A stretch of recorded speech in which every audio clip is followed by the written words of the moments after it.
berkongsi tajuk tazkirah ialah hati, pusat ketawaan atau penyebab kemaksiatan.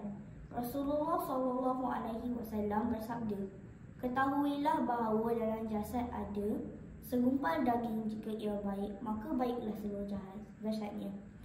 Jika ia rosak, maka rosaklah seluruh jasadnya. Ketahuilah itu hati."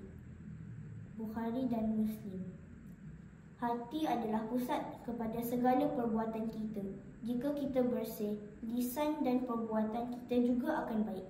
Sebaliknya, jika hati penuh dengan penyakit seperti dengki, dendam, riak dan sombong, ia akan menghalang kita daripada mendapat keberkatan Ramadan. Itu sahaja perkongsian saya pada hari ini. Terima kasih.